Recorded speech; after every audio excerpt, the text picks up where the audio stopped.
ಮತ್ತೆ ಇನ್ಯಾವತ್ತೂ ನನ್ನ ಬಿಟ್ಟು ಹೋಗ್ಬೇಡ. ನಿನ್ನ ಬಿಟ್ಟು ನನ್ನ ಕೈಲಿ ಇರೋಕ್ಕಾಗಲ್ಲ ಬ್ರೋ. ಇಲ್ಲ, ಹೋಗಲ್ಲ.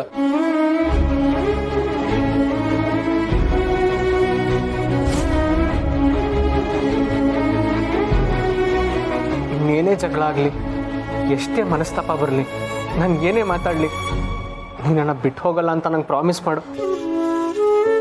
ಎಂಥ ಪರಿಸ್ಥಿತಿ ಬಂದರೂ ನಾನು ನಿನ್ನ ಬಿಟ್ಟು ಹೋಗಲ್ಲ ಅಭಿ. ನಿನ್ ಬಿಟ್ಟಿರೋ ಶಕ್ತಿ ನನಗಿಲ್ಲ ಕಣೋ.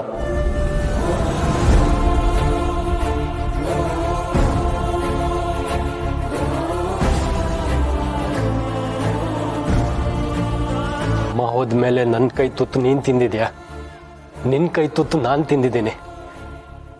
ಒಬ್ಬರು ಪ್ರೀತಿಯಲ್ಲಿ ಒಬ್ಬರು ಅಮ್ಮ ಇಲ್ಲೋ ಕೊರಗೊನೆ ಮರ್ತಿದ್ದೀವಿ. ಈಗ ಮತ್ತೆ ದೂರ ಹೋಗಿ ಪುನಃ ನೋವನ್ನು ತಂದ್ಕೊಳ್ಳೋದು ಬೇಡ ಅಭಿ. ದೀಪಿಕಾ, ಈ ಮನೆಯವ್ರ ಸಂತೋಷ ನಮ್ಮ ಕೈಲಿದೆ. ನಾವು ಚೆನ್ನಾಗಿದ್ರೆ ಈ ಮನೆಯವ್ರು ಎಲ್ಲರೂ ಚೆನ್ನಾಗಿರ್ತಾರೆ. ಇನ್ಮೇಲೆ ನಾವು ಆ ರೀತಿ ಮಾತಾಡೋದು ಬೇಡ.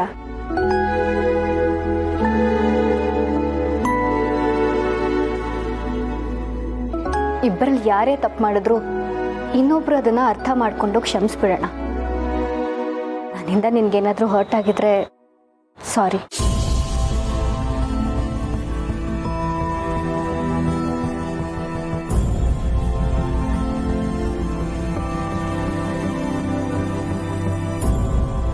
ನನ್ನಿಂದ ನಿನಗೂ ಹರ್ಟ್ ಆಗಿದ್ರೆ ಐ ಆಮ್ ಸಾರಿ. ಅಮ್ಮ, ಅಪ್ಪ, ಸಾರಿ. ನಮ್ಮಿಂದಾಗಿ ನೀವಿಬ್ರು ದೂರ ಆಗೋ ಹಾಗಾಯ್ತು. ನನ್ನ ಕ್ಷಮಿಸ್ಬಿಡಿ.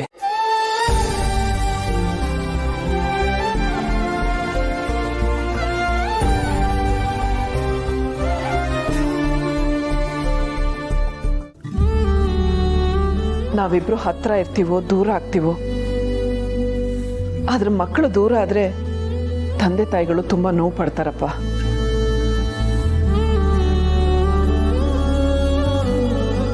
ಮಕ್ಕಳು ಒಳ್ಳೆ ಸ್ಥಾನದಲ್ಲಿದ್ದರೆ, ಒಳ್ಳೆ ಹೆಸರು ಮಾಡಿದ್ರೆ ಅದರ ಶ್ರೇಯಸ್ಸು ಅಪ್ಪ ಅಮ್ಮಂಗೆ ಸಿಗುತ್ತೆ.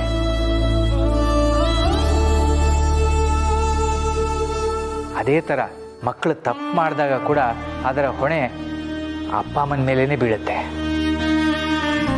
ನೀವಿನ್ನೂ ಚಿಕ್ಕೋರು, ಜೀವನದ ಅನುಭವ ನಿಮ್ಮಿಬ್ರಿಗೂ ಪ್ರತಿಯೊಂದನ್ನು ತಿಳಿಸ್ಕೊಡ್ತಾ ಹೋಗುತ್ತೆ. ಇದನ್ನ ಒಂದು ಪಾಠ ಅಂತ ತಿಳ್ಕೊಳ್ಳಿ. ನಡೆದಿದ್ದನ್ನೆಲ್ಲ ಮರೆತು ಇನ್ನು ಮುಂದೇನಾದರೂ ನಗ್ನಾಗ್ತಾ ಇರಿ.